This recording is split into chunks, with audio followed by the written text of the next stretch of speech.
welcome back to the film and TV channel. We're all staying safe and well, and I think we're going over to Apple today. Yes, Apple TV Plus for something that's been showing weekly, so I've not been able to binge watch it, but we're going to have a look at something, called HIJACK. Please, if you're new to the channel, push that subscribe button, push the bell notification, everything film and TV and dramas like this, reviews, information, vlogs, lots of stuff, so jump on board, spread the word if you can, guys. And if you are pushing buttons, or if you already pushed those buttons, you can press that little like button, that thumbs up button would be much appreciated. Yes, stylised as H/Jack on the old logos. Very clever. Some people get paid thousands to invent these things, you know. It's a thriller miniseries created by George Kay and Jim Field Smith, starring, yes, in the lead role, old Mr. Idris Elba. I don't mind Idris, he's okay. He is what he is. He plays a guy called Sam Nelson, a corporate business negotiator. Yeah, so he's... his negotiations wore thin with me, but hey, there you go. 7 episodes, about 50 minutes or so, some more, some less, up and down as you expect these days. And it's shown on Apple TV Plus from the 28th of June to the 2nd of August. It also stars Neil Maskell, Eve Miles, Christine Adams, Max Beasley, Archie Punjabi, Ben and Kate Phillips. So all those, plus lots of other little characters as well. Not a bad cast. And it's about Sam, who we talked about, a talented business negotiator who must use his skills, well, he doesn't have to, but he does, to broker a peaceful end to a hijacking of a flight from Dubai to London. Yes, episode 1 premiered on the 28th of June, as I said, on Apple TV Plus. As at the 3rd of August 2023, so a day or two after this thing finished at 8 AM. These are the scores on the doors. The public seem to like it. Rotten Tomatoes audience, 65%. Internet Movie Database, 19,000 scores and reviews. 7.7 out of 10. I expect that perhaps to drop slightly, but I think it's going to hover around 7.5 out of 10 now, from now until the end of days. The critics, what are they thinking? Well, they like it as well. The Rotten Tomatoes critics, 57 of them give it 7 out of 10 average, so that's not bad, is it? 86% positivity.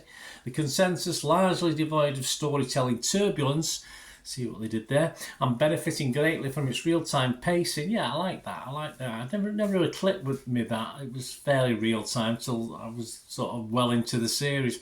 HIJACK is a glossy but effective thrill that achieves genuine lift-off. All right, a bit over the top, but I know where they're coming from.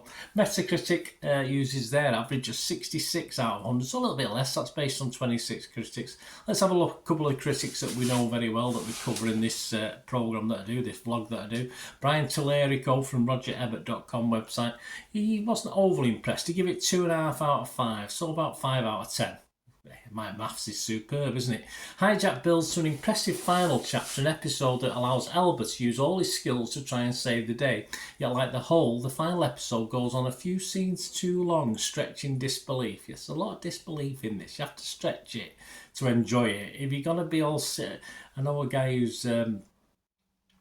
fairly well, who's obviously in the airline industry, and of course you can pick holes in it, but that's not this dramatic license. It's just for entertainment. It's not a documentary. Everything that works about HIJACK has a bit of fat around it that should have been cut away. Yeah, and I know a bit like that and that in a moment, and I'm not sure any of it would have worked without Elba.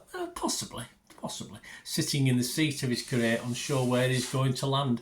So not overly impressed, but old Lucy Mangan from The Guardian, she gave it 4 out of 5. She liked it a lot more. She said, I binged all 7 episodes in one sitting while I patiently watched it week by week. I bet you will too. Impeccable. Perfect nonsense, that's a good way to describe it, to be enjoyed wholeheartedly, though probably for anxious passengers on terra firma, be careful. Idris Elba makes this beautifully daft plain thriller soar. He probably does, as I said, but I'm sure other guys could have done it. On to my quick thoughts before we finish. Yes, it is daft in parts, as I said. Dramatic licence is pushed to the outer limits time and time again. But if you don't think too much about the ins and outs of it and go along for the ride, or shall I say flight, it's good fun. From the puzzlement of what just the hell is going on in the first initial scenes, etc., to a gradual release of info, the little subplots all over the place. It does try and throw curveballs at you up to the last, right up to the last few scenes. Some work, not so much. but it does keep you interested from episode to episode. I'm not too sure all the little subplots were explained convincingly. There's little elements that I'm thinking, well, why did that happen? So that might be my old brain, but I don't think it does that. But you forget about it by the time you get to the end anyway. As I said, don't try and think too much into it.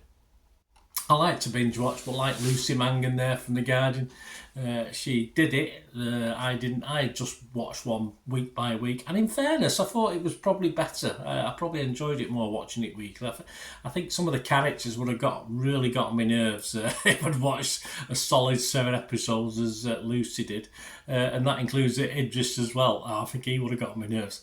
Perhaps when it comes down to it, it's not as clever as it tries to be. But as simple entertainment, it's all good fun. I'm not going to have a downer on it. I can see a lot of people criticising it and picking on it and giving it 1 out of 10 and none out of 10, etc. But I'm going to be positive on this if it was Metacritic. I'm going to be fresh on it if it's Rotten Tomatoes. And I'm going to give it very healthy, as I said. It's pure entertainment. Turn your brain off. Just go with the flow. Don't think too much about it. It's pure entertainment. I'm going to give it a 7 out of 10. Let me know what you think, guys. It'd be great to hear from you. Until we meet again, that's one thing, don't I? Please stay safe, everybody. And if you're getting on those planes, just be wary, just be careful. I'll be getting on one myself in about a month's time, so just be wary. Thanks for watching, guys. Bye for now.